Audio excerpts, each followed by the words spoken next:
Hello. Bonjour. I'm afraid that's the extent of my French. I do apologise. Excusez-moi.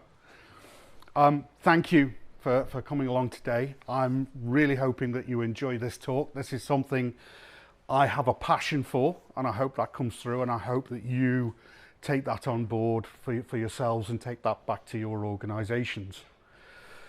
So, hi, GitLab. Hopefully you know who we are and what we do, but you'll be able to pick up quite a bit more from this discussion. Now, what you've seen is that this is a talk about value stream management, and it is at its core.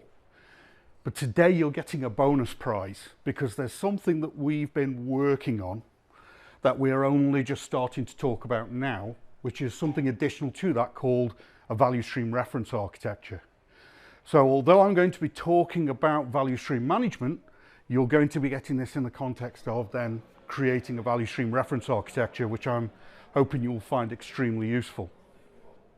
So, first of all, brief introduction into myself. I'm Stephen Walters, Field CTO in EMEA for GitLab. My specialization is around value stream management, but I've been operating in DevOps, DevSecOps now for 20 years, not that it shows. My experience and my background comes from many organizations, many consulting organizations like Accenture and Cognizant and Hewlett-Packard, and worked in organizations such as Deutsche Bank and so on. So I've been there at the coalface.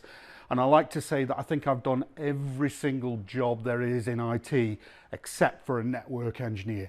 Apologies if you are a network engineer, but you guys speak a completely different language. I've no idea what it is. I'm also an ambassador with the DevOps Institute, and I'm an influencer within the Value Stream Management Consortium, which I will briefly mention throughout today. Why is a value stream reference architecture needed? In fact, why is value stream management needed? So I'm going to go through some of these reasons before setting this up for you, explaining to you about value stream management. There are three issues which exist within DevOps today, and I'm going to show you the evidence to back that up that comes from other independent reports, and hopefully some of you will say, yeah, you will understand this because you've felt some of these pains yourself. Problem number one. This is called mid-tier stickiness. Now, from the Puppet State of DevOps report 2021, they produced this chart. Hopefully you're seeing the big elephant in the room here, which is that for the last 4 years, the industry has been stuck in this mid-tier level. So over this 4-year period, we've had a lot of organizations which have gone through DevOps transformations and achieved this mid-tier, but they've struggled to get up to the highest levels of maturity. And what do those highest levels of maturity mean? It means they're getting all of the value out of DevOps that they want. They're getting everything that they expected to achieve. So what is it that this mid-tier are struggling with? Because even when you take into account the 8% that have gone up into the mid-tier, and the lower tiers that have gone up into the high tiers, you've still got over 60% of organizations that for 4 years have been stuck in this mid-tier. Well, as it was looked into further, it's because much of the concentration was around automation. And this is where it's going to sound strange to you that I'm saying automation and tools is not enough from a tool company, from GitLab. But that's because we recognize that we want you to get the best value out of the tool. And it's because many organizations haven't just implemented this. Who here knows the CALMS framework? Jez Humble, the CALMS framework? There's one hand over there. I'll just brief. CALMS, it stands for Culture, Automation, Lean IT, Measurement and Sharing. And what they specify is that for a true DevOps transformation, you need to implement all of those elements in balance. And the problem is many of these organizations have implemented tool chains, done the automation, but they haven't leaned their processes. So in other words, they're producing things faster, but that means they're also producing all of their waste faster. They're not measuring to identify where they're improving or how they're delivering or where they're delivering. They haven't changed their culture within the organization, so they're still operating within silos despite having a tool chain that is operating. That's problem number one, which has got so big, they've even broken it down into 3 levels of mid-tier, which is always worrying. Problem number 2, Conway's Law. Who here knows Conway's Law? I'm glad to see so many hands go up on that, but for those who don't, Conway's Law basically states what, this was Mel Conway in the 1950s, who said that the architectural design of systems will reflect the communication structure of an organization. So you think back to the days when we had big IT companies and big projects, and what we produced great big monolithic structures. We're now at a time where we're broken down into small, agile teams, and we have these small microservices. We have smaller teams, smaller broken down architecture. But that in itself has its own problems, because with DevOps we've said, right, let's get rid of all the silo walls. Everybody needs to talk to each other. And I've been there in organizations where they've had 40 microservices and all 40 are talking to each other. And what happens? You have tight coupling and integration between every single one of those microservices, which means that when you want to change one microservice, you have to get 39 different impact assessments before you can make a change. Net result, 3 months before a change can be made. I thought Agile was supposed to be quick. We were supposed to be able to do all of this in quick and easy sprints. But the problem that we have is, as you can see in this quote from Courtney Kistler here, when we go into our organization, we tend to define our framework up front. We define our processes up front, and we define our architecture up front. So we'll say we're going to have small microservices and they're going to be broken down into these levels.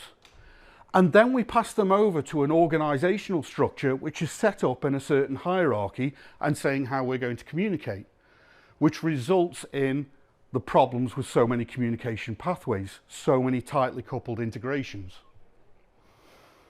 Good DevOps identifies clear responsibilities, high degree of automation, and most importantly, well-defined interaction paradigms and communication channels with other teams. I think that's an important takeaway point for everybody in this room to understand that good DevOps is not just about the technical things that we do, it's how we communicate with each other. And sometimes that can mean not communicating at all. Shock, as he just said, build a silo wall. Yes, sometimes building a silo wall is important. So, problem number 3. And this is backed up not just with data that we get from our own global DevSecOps survey that we did last year. This is also backed up with information from the Value Stream Management Consortium, who in September this year produced the second state of value stream management. This is something we call toolchain sprawl. It's a situation where individual teams have their own responsibility for what tools they want to use. So they have many tools that they're using within their pipeline. The problem is that you've got some sort of orchestration tool to link those tools, but all you're doing is linking the operation of those tools. You're not necessarily linking the data and the information that sits in the back end. So how do you find all of the relevant information of what's gone on within your tool chain? Not only that, you're not just one team. You are multiple teams or multiple products or multiple microservices that are supplying to a business service. So if you want to look at that business service and how it's delivering, you've got to look across multiple teams who are all potentially using different tools and all potentially measuring in different ways. So you're getting more and more tools. The result is, as you can see from this report on the Value Stream Management Consortium, that you are relying principally on aggregation from several sources using a dashboard, or you're relying upon manual collection from several sources using a spreadsheet. How many of you, I can see smiles around the room from people who are actually going through that at this moment. And this is why we have that need for something that can interrogate, that can look at the data and the information across an entire value stream. And for that, you have to understand what your value stream is and understand how you're going to measure your value stream. Think back to number 1, the M in comms. So, 3 problems. Well, if we've got all of these problems in DevOps, do we truly understand what DevOps is yet? Well, it's a yes, but. Cultural shift. I mentioned culture, yes. But we've got to stop talking about doing cultural change and actually do it. Actually make a difference. Automation and cloud. Yes, but it's not just these things alone. They don't make your DevOps highly evolved, as you've seen. Security. Yes, absolutely. And it can be expensive doing security, but it's even more expensive not doing security. Collaboration. I've mentioned that. Collaboration is important, but it can create what I call communication spaghetti, where you see those lines of communication going between all of your various parts of an organization. Lean. Yes, very important. Lean your processes, but are you leaning the right things? Are you leaning the things that are important? The number of times I've heard people say, yeah, we've leaned up our build processes and we've automated it, and when it was 5 hours manual, it's now 5 minutes automated. Great. How many times are you doing a build a day? 1. How many were you doing before? 1. So you've just introduced 4 hours and 55 minutes of waste into your process. You're not actually getting the value from it.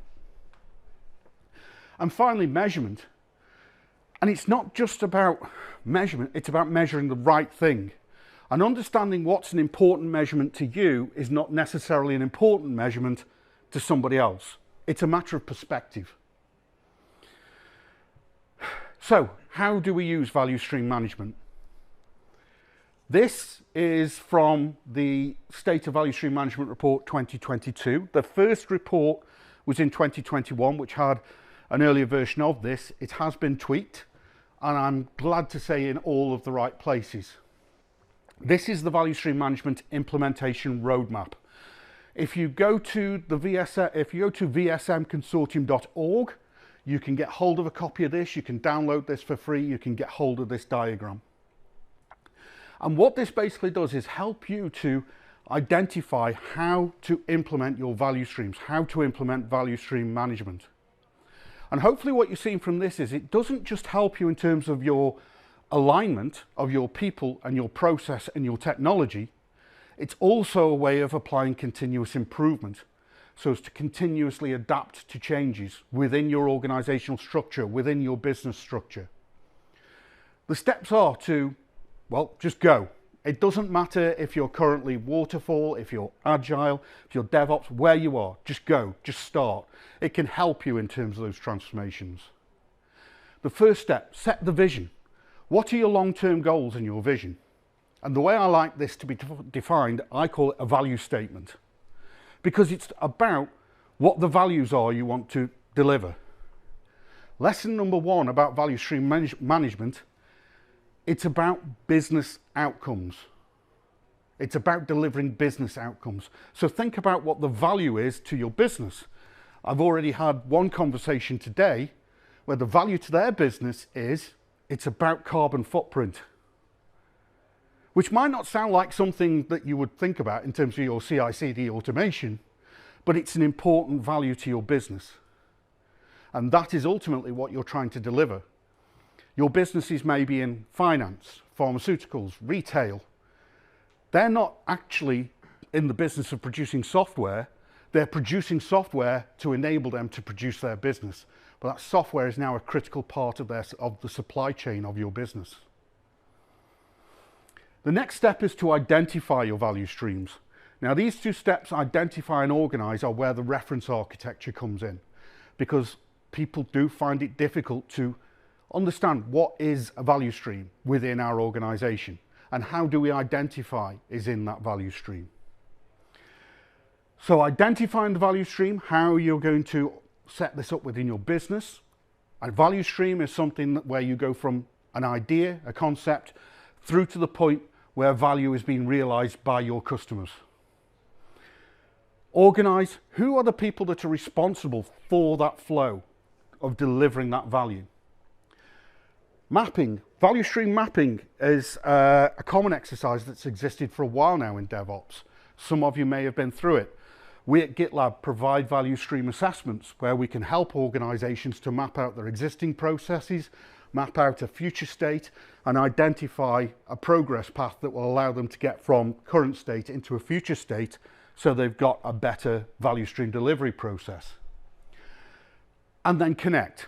Well, you connect with a DevOps toolchain tool, and of course, naturally, you would use the best in the business. But there's a deliberate pattern here, and I'm hoping that you see it, which is to identify the business streams and the people first. And after the people, then it's the process. And after the process, then it's the tools. So it's important to get it in that order correctly. And then with your tools in place, providing you are implementing CALMs, the CALMs framework, you should be able to do measurement, metrics, which allow you to inspect and adapt your value streams, and then go through that cyclic loop of consistently or continuously performing improvements and change to your organization. There's obviously more to it than that. If you want to understand more, come and speak to me. Or get in touch with the Value Stream Management Consortium. There's a lot of great information on their page. This is also a great source of information, and I would add this to a recommended reading list. I've got a copy in that bag down there. This is the book Team Topologies by Matthew Skelton and Manuel Pais, and this talks about how you can organize around value streams. It talks about the most important type of team being a streamlined team whose sole responsibility is the delivery of value. It's going from that idea to that conception.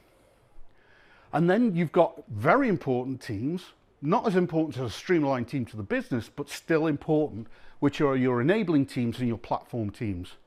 So your enabling teams are teams who are there to assist and ensure that your streamlined teams have everything they need in order to deliver value. What support do you need? What new things are coming along? New technologies? How can they improve the way they're working? For example, running a value stream management mapping workshop, value stream assessment. And then you've got platform teams. And this is where there's a term you've been hearing, platform engineering. That's where they come in. And this is why I scoff when I see headlines like DevOps is dead, long live platform engineering. Well, great, if you just want to implement platform teams, do that. It's important, but it's not the be-all and end-all. It's not everything that you need. And then you've got your complicated subsystem teams, because, hey, who here hasn't used SAP or TIBCO or something along those lines that needs that occasional support? But it also talks about what the interactions are between those teams that I mentioned earlier on. How are your teams actually talking with each other? And it's not just about collaboration, but it's also potentially operating as a service. So in other words, your communication lines between teams are really down to documentation and API. And that is forming a kind of barrier wall in there, but one where you know you are restricting things so that you can have things that are more loosely coupled. And likewise, facilitation, typically used by enabling teams. So the result is that you can use something that's called the inverse Conway maneuver. So the Conway's law now no longer becomes a barrier, it becomes an enabler. What we're going to say is, okay, if our communication structure is going to influence our architecture, let's set up our communication structure to reflect the architecture that we want. And this then enables you to identify what your teams are going to be and how those teams are going to interact with each other. Where you want a dependency and where you don't want a dependency. Where you want things tightly coupled, loosely coupled, or just completely decoupled. So, here's your little bonus slides. What is a value stream management reference architecture? So what we've put together is an example. Before I do that, let's talk about this thing called value and what it actually means. I mentioned earlier on about it having different perspectives, different views on what you're measuring. There's two types of typical kinds of value that are measured. The first one is flow. And the best way to characterize that is it's how you are delivering value. You're measuring how you're delivering value. DORA metrics, okay? The mean time to recover, your change frequency rate, your lead time, your cycle time. These are things that measure your value stream health, how efficiently you are actually delivering value in your organization. And these are probably the things that you've been measuring. If you have been measuring, these are the things that you have been measuring for some while now. And these are the things that are being heavily put forward. But with value stream management, it's important to remember the other type of value, which is value realization, because these are the things that are important to your business. This is what you are delivering, not how you are delivering, this is what you are delivering. So you could be delivering faster and with less bugs and fixing those bugs quicker, but if they're not resulting in a faster customer journey time, and that's what your business wants, are they actually helping the business? Are you actually enabling the business? So you've got an example of some of those on there, and there's a greater list within the VSM Consortium State of Value Stream Management report available. But these are important. And you okay?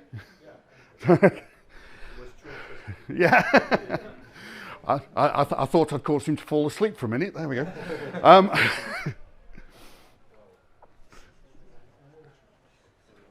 There we go. Yeah, all good. So some of the values that you will typically hear are profit, loss, revenue streams, but not all values are down to monetary needs. You will see from the State of Value Stream Management report that one of the top three is NPS, Net Promoter Score.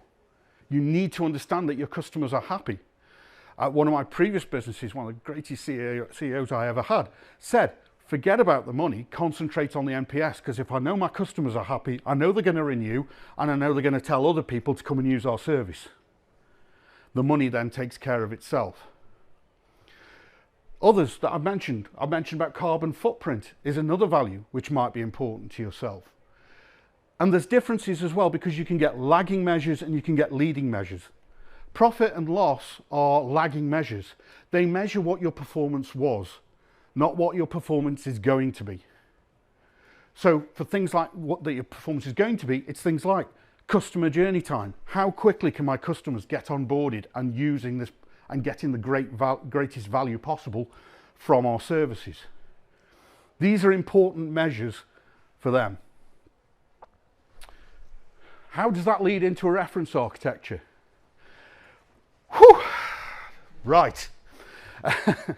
Now, there's a lot of information on there, but let me stress, this is not a Spotify model. In other words, go away, take it, replicate everything on it word for word. Do not do that. This is an example. This is an example of how an architecture can operate and work together. And it is up to you within your organization to go through this process to define this. Now, this is done within the team topologies model. So you'll see on the key that we've got our stream-aligned teams, we've got our enabling teams, our platform teams over on the far right. And we can see how they're built together. Now, from my perspective, there will typically be two types of stream-aligned team. There will be a DevSecOps service stream or a technology stream or whatever you want to call it. These are your typical two-pizza teams, 5 to 9 people. They will be responsible for a product, a microservice, a feature set, whatever it is that you want to define. And there will be multiple ones of those working together within a business service stream, where your business service stream is this much larger capability, anything from 50 to 150 people. But the responsibility of the business service stream is delivering a complete business service, which is all of those products and microservices working together plus all of your other functions and capabilities. Just because you deliver software does not mean the business service is there and is ready and is enabled. Training needs to be in place, marketing materials, sales need to be enabled and ready to go. Governance, what are you doing in terms of finance and measuring the finance on that business service stream? And this is where there's an important aspect to value stream management that comes in, and it's a key differentiator. It's a true integrator of technology and business together. It brings the two together to operate within the same model and to be complementary towards each other. These teams, these service stream teams, are solely responsible for the delivery of value. Supporting them is a platform team, which might be your platform engineering team. So these may be responsible for database administration, network setups. These you can think of as shared services. But don't think of them as development. Database development will take place within your actual stream-aligned team because they are delivering that as part of that service. These guys are delivering internally. They do not deliver to an end customer. They deliver to the stream-aligned teams within your organization. These are typically your platform engineering teams who will be your GitLab administrators or any other tool that might exist. You've also got within there this team here in purple. I'm not going to go into great detail about the complicated subsystem teams. You all know what they are and you all know how they operate. But what's important is how do you interact between those teams, which is typically you should be trying to operate as a service because you want to remove as much collaboration dependency that you're creating as possible. You should only really need some kind of deep collaboration where you know that there's going to be a very tight coupling or integration between capabilities. So even in these technology teams within a business service stream, should there be a fracture plane? Is there something we should be doing to put a barrier between these teams to prevent them creating a dependency that we do not want? Recently done a value stream assessment with an organization where their quality engineering team is operating as a platform team, but they are operating directly within the pipeline of these teams here, which means there's a dependency. So the moment the quality team is stretched or stressed, it doesn't just impact that team that they're part of the pipeline, it impacts every team that they're part of the pipeline on. So that's the platform team. And then in purple, you have here the enabling team. So these are the teams that come in and they will do facilitation. They will have more direct collaboration immediately, but only for a very short period of time because you don't want to be creating dependency between them and what you're delivering. Their purpose should solely be to be looking at what these teams are actually doing and the shared services that they're receiving something from, and identify where they can make an improvement, apply that improvement, and then step back. They should be no longer involved. But what they should be able to do is to act as a shopping cart service for these improvements, to share these improvements with the rest of the organization. So improvements that have been identified within one stream-aligned team can be shared with other stream-aligned teams as well, the S in comms. There's a few other interesting things that you'll see on here. I've identified some little pink fuzzy bits, and these are areas that value stream management at the moment is still trying to identify how it can incorporate it. So value stream management as a discipline has been around for 100 years. Okay? In fact, some believe there's a theory it goes back to the monks writing books 500 years ago, but the first modern recorded use of it was Henry Ford as he was producing the Ford manufacturing lines. Then that went on to be perfected by Toyota with the Toyota production system that so many of you in here already know. And over the years, you know, we've had Taiichi Ohno produce the Toyota production laws that have been in place, and we've had books around value stream mapping. But many of these have still been based around the worlds of the supply chain in, in manufacturing or in retail. IT has only started to look at the implementation of value stream management since 2018, when Forrester first produced their WAVE report. Since then, Gartner have produced a report, and the Value Stream Management Consortium was created in January to March last year, which I was immediately part of that group when that was created. So it's very, very new within the technology and within the IT industry. So there are still elements that we're still trying to come to terms with. Things like the fuzzy front end. This is something which has actually existed in business for a long time. But at the moment, the way we technology measure a value stream is from the point a development team or the point a team has been created to create a solution that will deliver value. But there's things that go on before then. There's business plans. There's looking at the validity of that business as to how it can operate, what that service can actually do. And that can be as much as 90% of the timeline of delivery. The final 10% is the time it takes you to actually create that system and deliver it to the customer. The fuzzy back end, well, think about it. When you deliver your technology, when you deliver your IT system, is the customer using it from day one? There's potentially delays in them getting value from it in the time it takes to train them, in the time it takes to train you, in the time it takes your salespeople to be trained up in order to sell that product, to make people aware of it through marketing, through the materials that go out.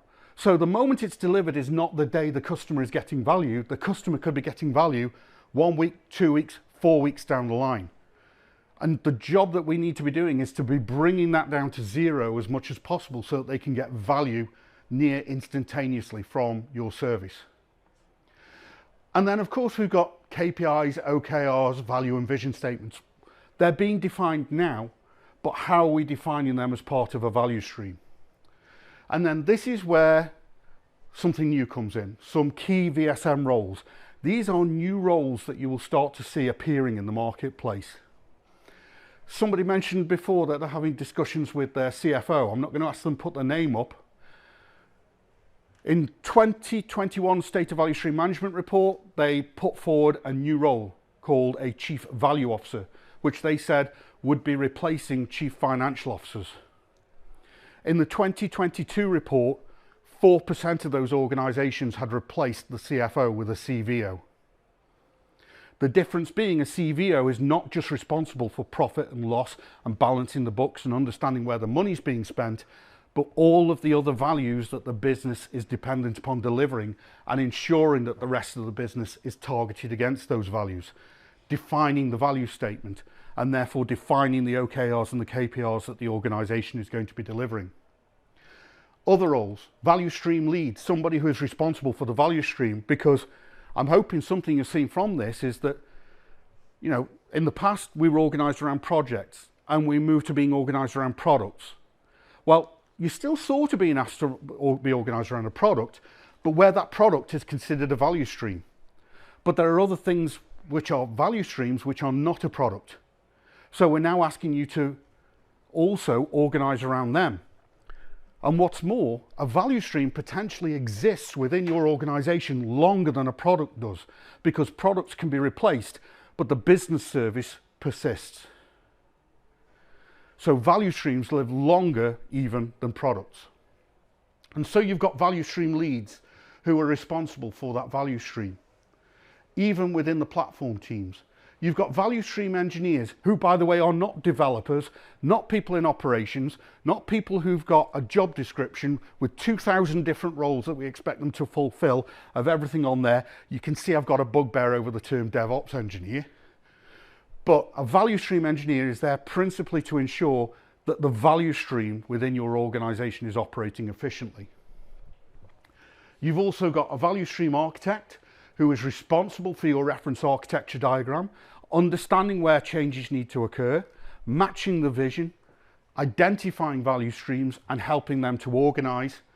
And then finally, a value stream facilitator who is principal responsibility is for ensuring that these teams are enabled with their value stream capabilities as quickly as possible. So, I think we're just about on time. Rush through that. I'm out of breath. I need a drink. But, final summary. How does this resolve our issues? Mid-tier stickiness. This is about aligning automation now to culture, to lean IT, to metrics and to sharing centered around business outcomes. Conway's law. Conway's law is now no longer a barrier. We can implement the inverse Conway maneuver in order for it to be an enabler to get us to where we want to be. And thirdly, the proliferation of tools and data sets. It's about having a holistic approach to a single value stream delivery and management platform. Platform engineering using GitLab. So, yeah, merci beaucoup.